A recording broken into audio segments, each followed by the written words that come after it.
Yeah, it would be the Great Depression, Oh, the Great Depression. and yeah, do you remember that? Yes. Not the Great Recession, but No, the other real one. Yeah, The but other one. you know, Bob, I think our family was hit much more than yours because my father was wealthy. By the time he was 26, he was a millionaire. And he saw my mother in the business where my father knew the owner. And my father asked the owner to introduce my mother, who was the bookkeeper, to him. And when I used to ask my father how he met my mother, he would never tell me that. He would tell me that, oh, she was sitting in the park and, she passed by. He was probably embarrassed. So, She was a pickup. yeah, and then in the Depression, I remember 1929, the end of October, I remember what my mother was wearing. She answered the phone, and I heard her say, "That's all right, Harry, you come home. Everything will be all right." But it wasn't. We lost our home. My father owned other homes. He lost them. But my father wasn't no stoic, but he was not a complainer. Never complained. His plan was to become an inactive member of his business when he was 39 because he wanted to go to college, you see. But, it didn't work out that way. And What was his business? paper goods, he supplied, I think, one of the newspapers with their paper, and I know he supplied the prisons there. And so and he had a railroad tracks right behind his business. So I think he got a lot of deliveries that way. Oh yeah, because the trains they would pick up and Yes. drop off to the. But one of his salesmen stole from him, and the family came to our house to beg my father to not send him to prison. And I was sitting on the steps, and I remember I said softly, I repeated myself maybe 2 or 3 times, and I said, "Don't do that, Daddy. Don't do that, Daddy." My father did not do it, and I never thought about it. And he and I never spoke about that. But that was a very important memory to me. Did you actually say that to him, or were you just saying that to yourself? No, I think I was sitting on the steps, stairwell, and I said it to him a little louder each time. Oh. "Don't do that, Daddy." I didn't quite have a concept of what I was doing, but I saw this family beg my father. They actually came to your house? Yes. Wow. So he didn't do it, and he certainly was a softie where my mother and the girls were concerned. Yeah. I told you anything I wanted. I didn't ask my mother for it. I asked my father, and I got it. So when I got married, I figured that was the way it worked. Yeah. Didn't he also have a really nice car? Yes, I think at one time he had a Stutz. Stutz. Wow. And I think he went to the barber to get a shave every morning. So he liked that kind of life. Yeah, he enjoyed the good life. Yes, and because his father died when my father was 3 years old, so he had no memory of him. Yeah. And his mother came over to this country, and she was poor, you see. But my father would stop off on his way home from work every day to visit his mother, and he'd just throw money at her right on her bed. But she wasn't used to that kind of life. Yes. But he wanted her to have it. And so after when the stock market crashed, Yeah, and he lost his business, went under, and everything. Well, I don't know the process. I know that my father was a heavy player on the stock market. Yeah. And I know that he said to my mother, "We lost everything." And I suppose that that was the crash of 1929. Yeah. And at that time, Atlantic City was just a village, and he was planning to see an architect to build a summer home down there. Wow. But of course, that didn't happen. But actually, I didn't feel the effects of it, and I didn't understand it. So for Yeah. me, my life was pretty much the same. But when I grew older and I matured, I could understand that. Yeah. And then when he got leukemia, and it was chronic for 16 years, and the radiation treatment affected his eyesight. On a day like today, he would have said, it's sunny out, isn't it? I think his sight was very hazy. Wow. And we kids would take turns on Sunday reading the New York Times to him. But the When end did was that? When did that leukemia hit? shortly after. After the stock market crash? Yes, Oh yes. boy, that must have been a tough time. And I worried about our own kids because my father's sister, my Aunt Rose, had Yeah. leukemia too. She got Can you it. hold on 1 second? I just want to spin this around for just 1 second here.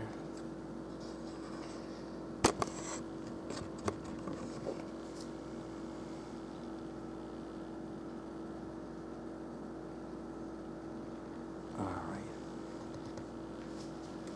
Just in case people were wondering where Dad was.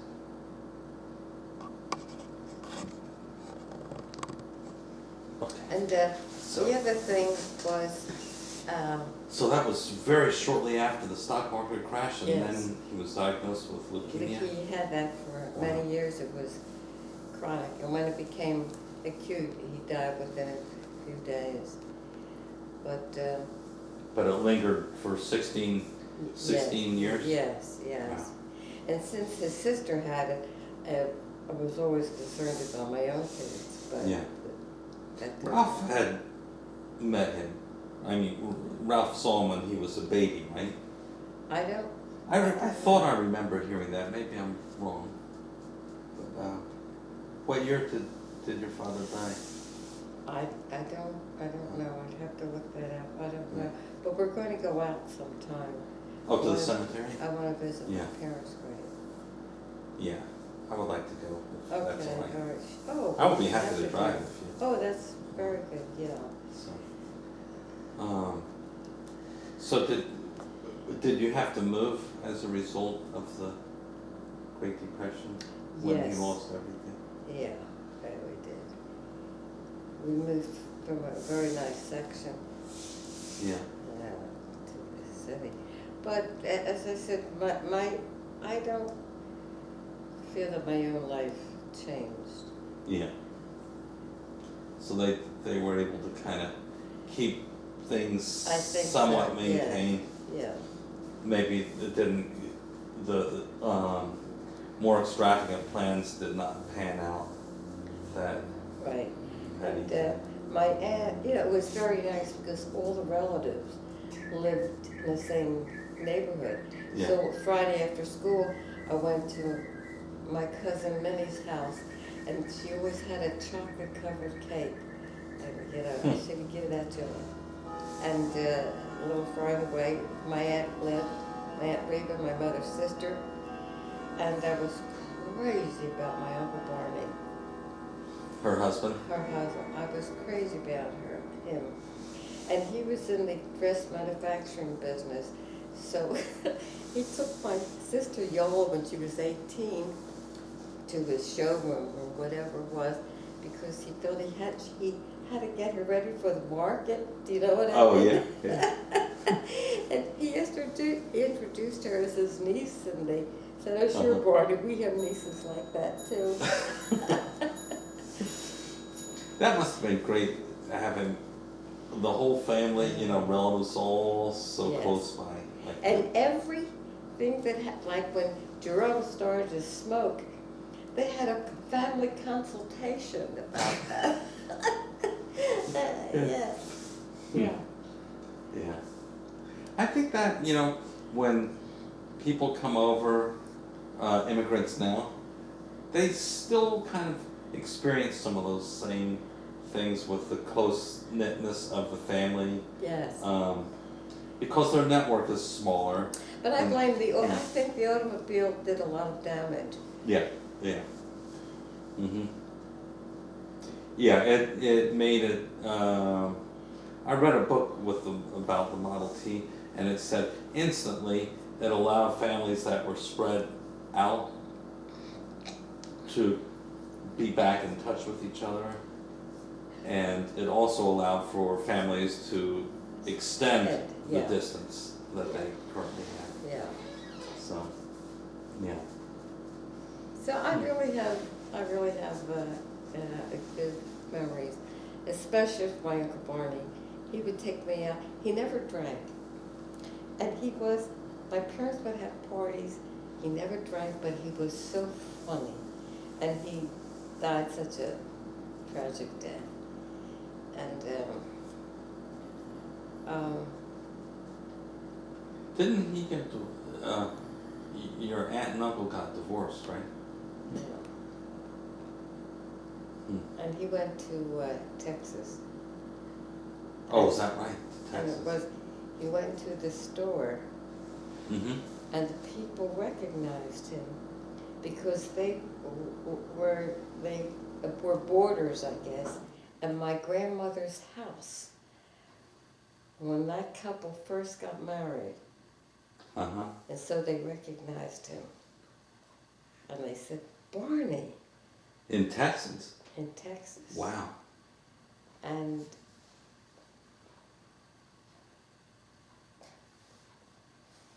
he had become a panhandler.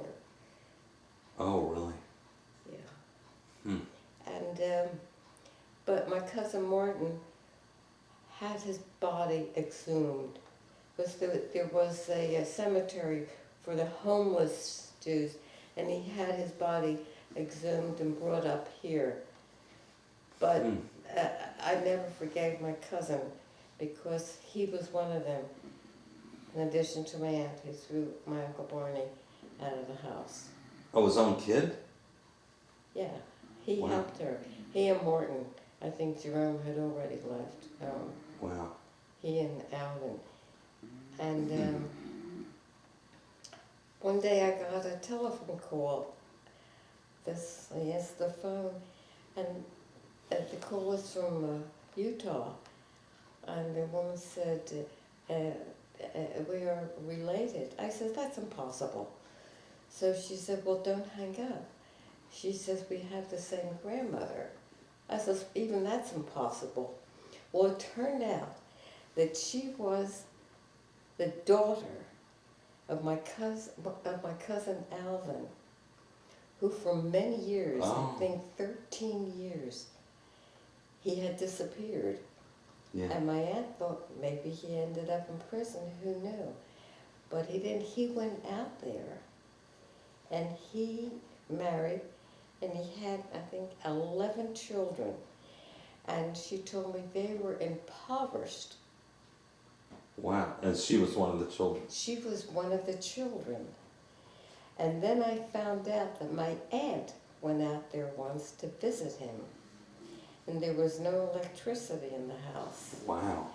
And he apparently mistreated my aunt. My aunt came home. And, but this girl, her name was Allison Chunt. She came east just to visit me, you see. Really? Yes, she did. I have a picture Wow. of her. I can show it to you after I find it. And it turned out that she has a business, a very successful, where you can order wholesale or retail all kinds of foods and candies. And I wonder if any of us have ordered from her before. I'll get a picture. And she said, and quite well to do, but she's a Mormon and she lives, I was wondering that when you Yeah. told me they were out in Utah and he had 11 kids. yeah, I started wondering. and she is one of them. Yeah. And she told me a couple of years ago that I helped her, I didn't realize this, during a very difficult part of her marriage. That you helped her? Yeah, you know. How was that? Was that after you had started communicating with her? Yeah, but Oh. I didn't know anything about her marriage, and Yeah. I wouldn't get into that with Yeah. anyone, and but maybe just by knowing there was a relative or someone Yeah. out there, I don't know. Maybe, yeah, she may have wanted to hook up with I think so. someone, on her father's side, all the history and everything, and to have a connection there may have meant a lot. But for her. they arranged for me to call my cousin, Alvin, who Mhm. was living with another daughter of his out there. And I thought it would be a very emotional thing, but it wasn't, because he had a problem. He said, "You'll notice I keep repeating myself, and I can't help it." Huh. So the talk was not like two close cousins, Yeah. you know. And you hadn't spoken with him in many, many years, right? Many, many years. Yeah. And it's funny, Jerome, in my family, when my Uncle Sam, my mother's brother, would visit, you would have thought that God had walked into the home. And that was to the detriment of my father, I believe. Yeah. This was your mother's Brother. brother. So My Uncle Reba, Sam. there was Reba, Grandma Sophie, and Sam. Uncle Sam. Sam. Now Sam was the first Jew to have gotten a joint appointment to West Point and to Annapolis, and my grandmother would not let him go because of he might have eaten pork. So he didn't go to either? No, he didn't. Wow. But rightfully, he was, as the son, he was supposed to support his mother. Yeah. And he wouldn't do that because he felt that my mother was taking advantage of their mother. So instead of talking it out with his sister and saying, our mother does too much, Bubba did all the cooking, she would get up 5 o'clock in the morning, to make oatmeal, because oatmeal took a long time to cook. Yeah. So my grandmother really ran the house. Yeah. You see? Mm-hmm. And this was fine with my father and mother, because my father told Dad that a wife should never be in the kitchen on a Sunday. Yeah, he was kind of formal. So well, he was only able to do that because Bubba was the one that did the kitchen. Well, right? that's right, but I think there was a time that maybe they could have had someone come in and do the cooking. Yeah. He was very straight, very mid-Victorian. He Mhm. had put women up on a pedestal and all that Yeah. junk. But he was a real softy where where the girls were concerned. Yeah.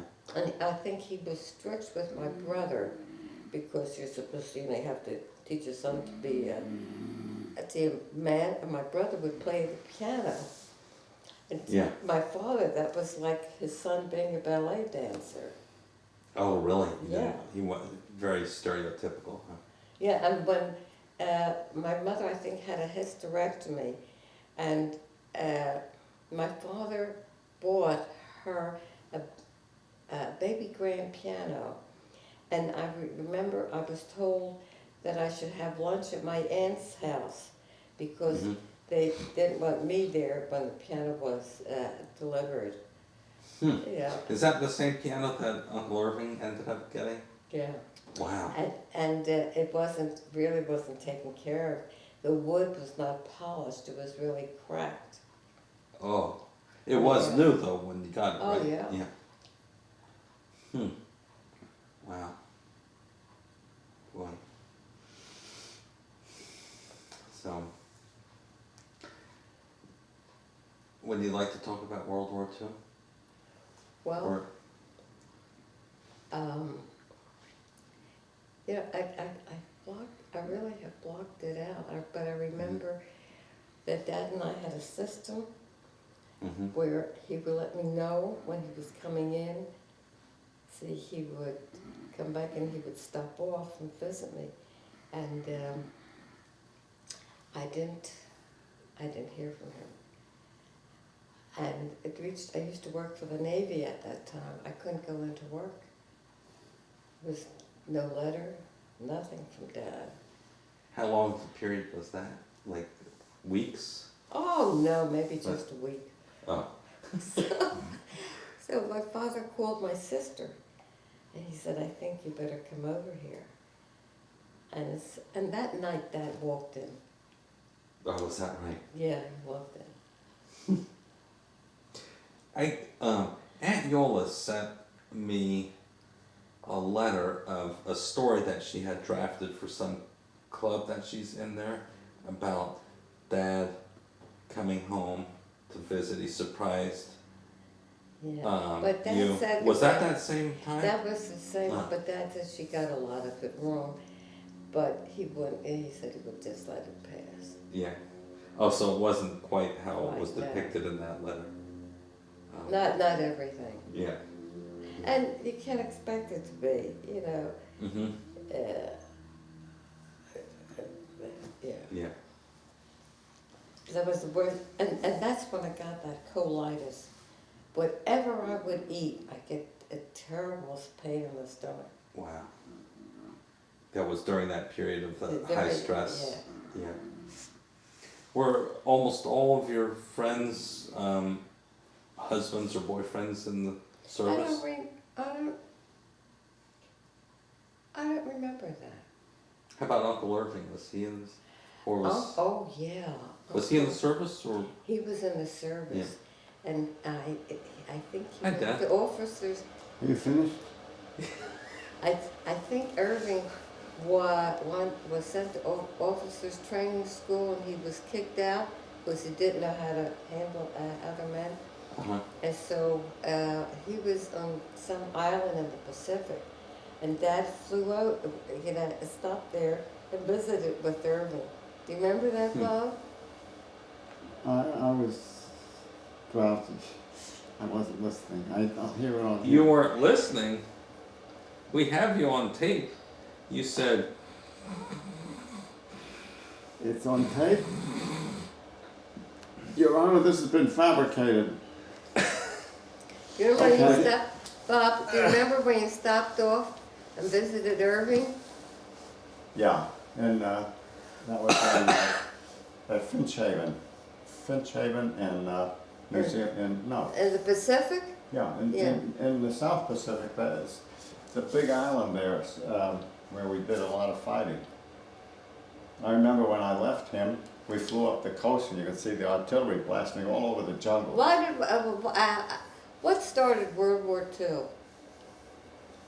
What's what? Pearl Harbor for the Oh, the Japanese. Japanese, yeah. We cut off their oil. That wasn't very nice. And then we used that terrible bomb Huh. on Hiroshima and Yeah. Nagasaki. Very good. So we don't have those tumultuous years anymore. No, now it's It's the Libya. yeah, we're into North Africa, those kinds of places. When you're on television, some assistant comes over and with a comb and. Yeah. Well, we can arrange for that. Okay. Very good. So we've heard about Vietnam, the Gulf Storm. We've gone through every war. The Gulf Storm. What was that? Desert Storm. Gulf. Desert Storm, George Bush's war. Yeah. Remember he had That Desert was, Storm? George Bush's thing. That's pointed, oh, it's covering both of us, huh? Yeah. Wait, what was Desert Storm? What was that? Desert Oh, Storm. that was in the 90s. That was George Bush Sr. The first. He had the first, war with Iraq. yeah, the first war Oh, with he Iraq. had Yeah. looking for weapons of mass destruction and didn't find out. That was when Iraq went into Kuwait. Oh, Kuwait. So And, who cares? That was a very short. That was an honorable war. Remember a general who talks like Schwarzkopf. Schwarzkopf. Yeah. Who's the comedian who? Jonathan Winters. Is that? Yeah. Jonathan Winters. Yeah, he reminded me He'd of do Jonathan. a great imitation of him. I wonder Yeah. if he's still alive. Who, Jonathan Winters? I don't think so. Because I I think don't he would think be so. much younger than we were. What? I think he was younger than we. No, Oh, I thought older. he was older. Yeah, older. Yeah. right, Yeah. Yeah. So, Dad? They don't get much older than we.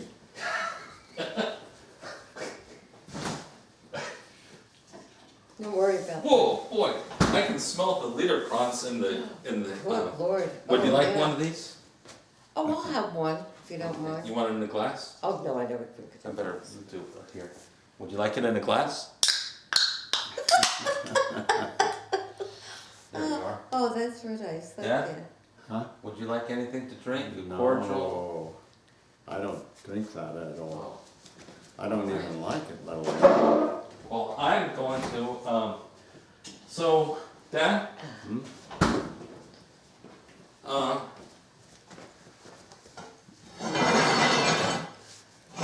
Oh, can I tell you one more thing? sure. Uh, You want a napkin or anything? no, thank you. After we became Is engaged. this going? Yes. What's going on? Oh, yeah. After we became engaged, I went to visit Grandma Ray. And I think Grandma Ray was still not quite sure, you know, she looked me over. Anyway, so I brought an umbrella. That umbrella has 16 ribs and cost $15. And this was about almost 70 years ago. And she was still trying to size me over, and she said to me, if you don't mind my asking, how much was that umbrella? And in our family, even to this day, we don't ask prices. You know, we'll just say it's a nice shirt or You know, something in like my that. family, we ask prices. Well, I found that out. So I said, $2.95. She says, nah, that has 16 ribs. That cost you $15, Charlotte. So at that party that Sue was, Lala and I were talking, and I said to her, you know, I think your mother never liked me. She says, my mother was crazy about you. Oh, is that right? Yeah. Yeah. That must have been some umbrella, because I just bought an umbrella, and it was $15, and that was probably 70 years after the one that you bought for $15. Oh, you still have it? I just bought it. Oh, you just bought it? Yeah. I just lost Actually, mine. Alexander uses it. It was raining one day, and he used it, and he still has it, Oh. or has lost it maybe. I had an umbrella that I loved just recently. It was one of these old-fashioned ones, very long. From England, is that the one you got in England? Yes, Oh. and in London. That was a funny thing in London. You know, they know how to make umbrellas there. That's always raining. So I went into a shop. Mom was with me.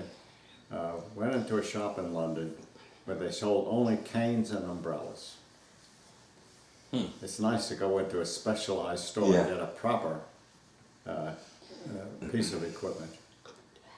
So this umbrella, I wasn't looking for a bargain. I was just looking for an umbrella I could use. So we bought it. I bought it, and a little while later, I was either going to open it or close it. I can't remember. But the whole thing fell apart. Springs all over on Really? the sidewalk in London. People walking around me.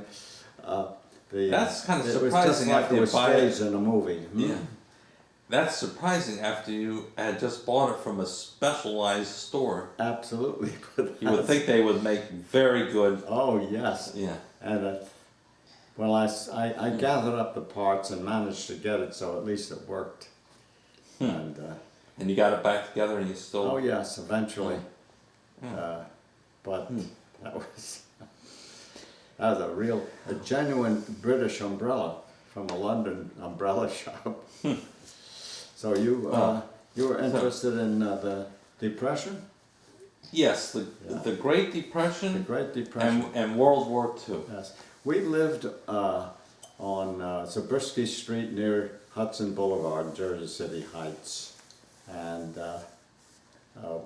my father had a store. I think I may have mentioned that to you, that he had a combined candy store, cigarette store, and ice cream parlor. And in the winter, he had all sorts of toys in there and did a rousing business, because this store was on the corner, and across the street from it was a school, a public school, which I later went to. But this was before I started school. Anyhow, well, it wasn't before I started school. Yeah, because so you would have been I was in school already, because this was 1929, and I remember hearing about the stocks crashing that day, and then I said, oh gee, and then I heard something about my father losing $20,000, but that he didn't have $20,000. $20,000? Wow. He didn't have $20,000. What happened was he had bought a lot of stock on margin, like everyone else did, Oh, boy. which is one of the things that caused the Yeah. thing to break, and so he wound up owing that. Oh God! Which meant someone was going to lose, because my father wasn't about to be able to pay $20,000. What, he owed $20,000? Yes, well, Wow! that's the And in story. today's times, that You would. know, you never know what the Yeah. real figures are. Yeah. It was like when Grandma Ray lent Howard, lent Julie and Lila $15,000. Grandma Ray told me later, yes, we helped them. I lent them $15.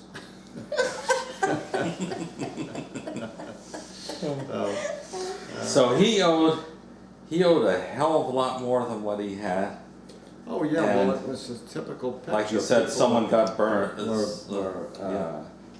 purchasing beyond their means and beyond their possible ability to pay back, on the Yeah. supposition that it's going to keep going up forever. Just like the So housing market yeah. nowadays. And then that day in, I guess it was October, Yeah. when it crashed. I think October 19th. And I remember I was oblivious. I knew something happened which getting all the adults excited.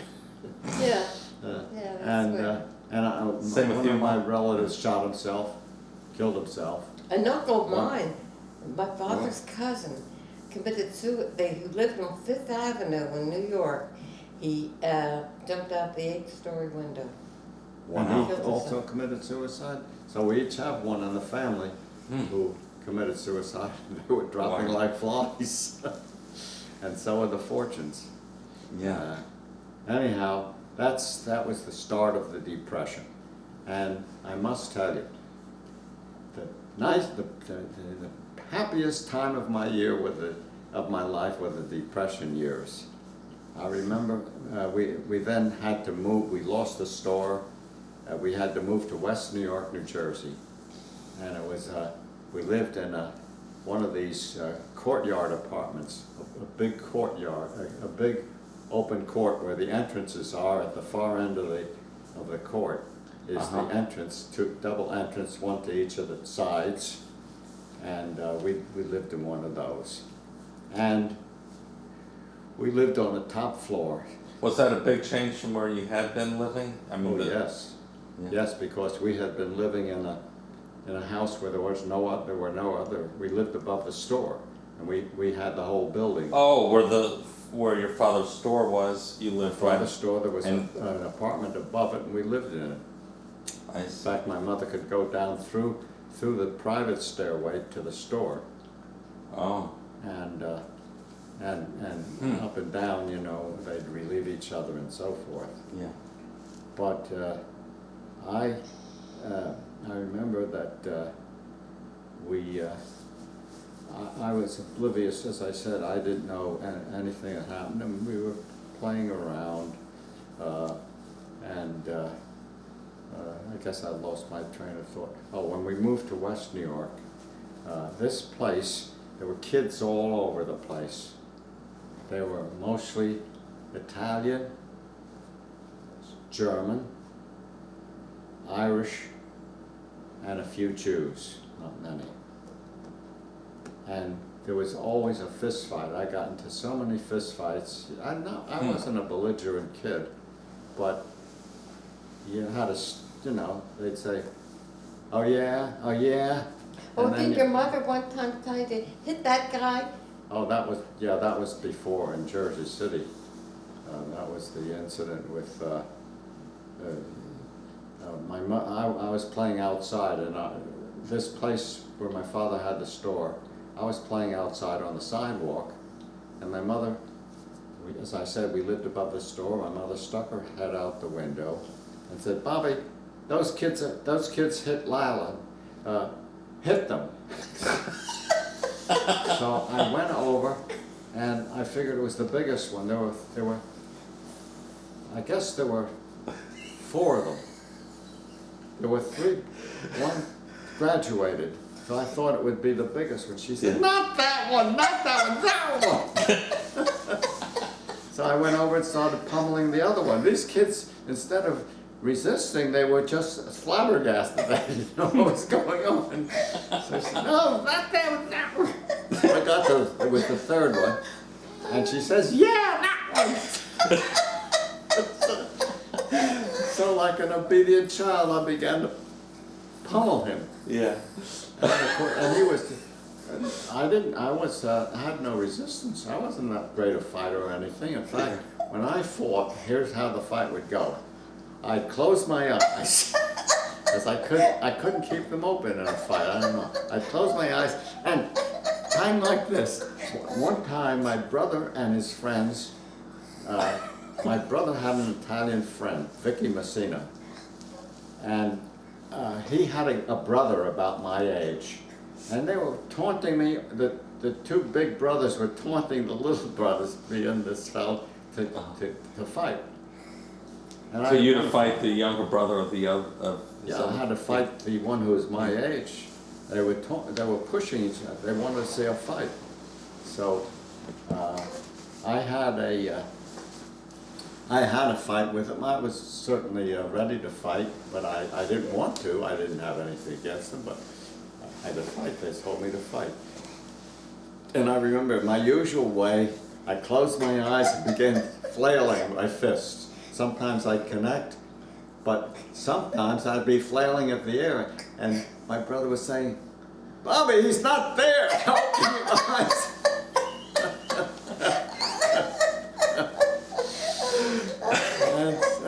And then usually what would happen is we'd finally come to the point where we were up close to each other, pummeling each other, and I'd always, inevitably, at that point, grab him. I'd stop pummeling, grab him, and wrestle him to the ground. And then, I wasn't that great a wrestler, but I used the scissors, the leg scissors. You get him in a scissor hole and squeeze your legs together. That's when they would cry, "Uncle."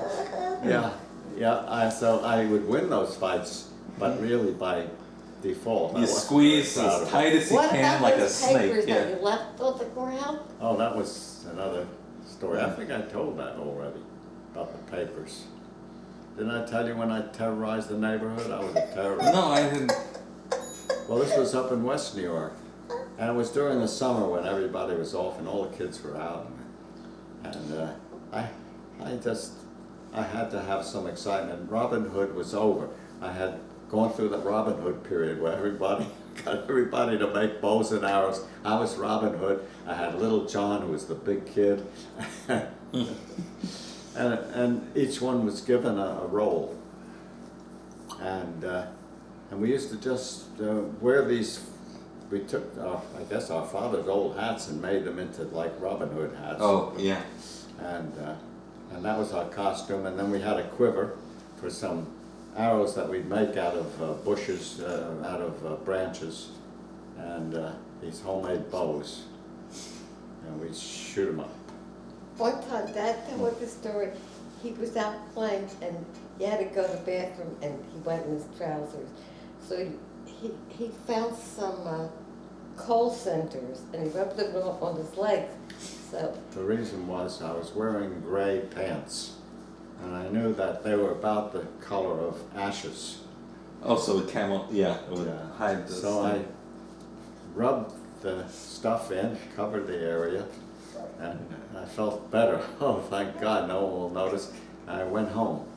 I got home, my mother had a couple lady friends in the afternoon, she says, "Bobby, what happened to your pants?"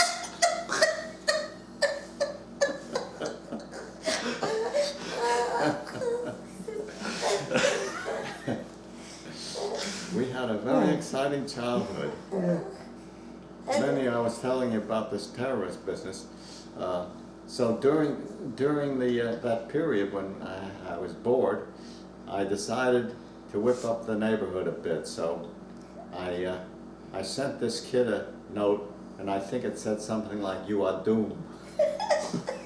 And then there was a knife with some blood. And then I'd send one, and soon the whole neighborhood was, that was the only thing they talked about. Yeah.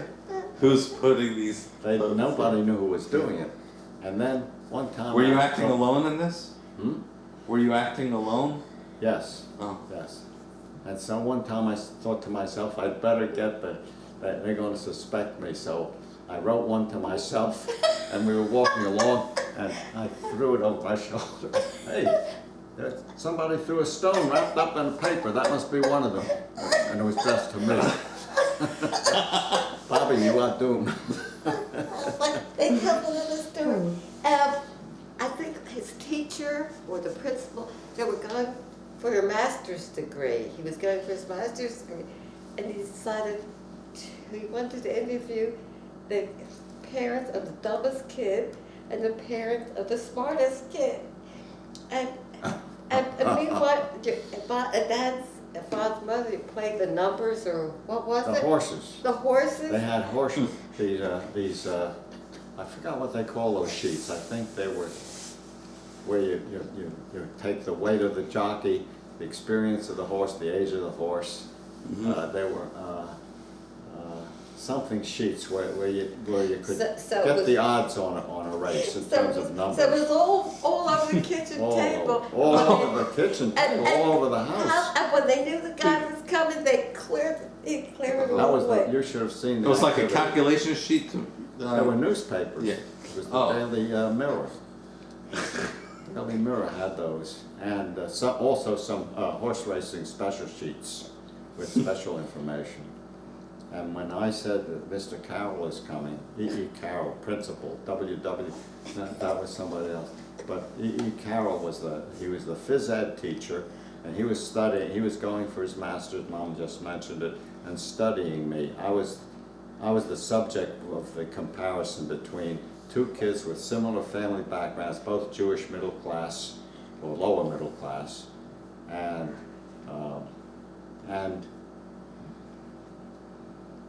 same age, same school, same class, and one at the bottom of his class and one at the top. A perfect thing for a thesis, my Yeah. God, comparison. But they And he did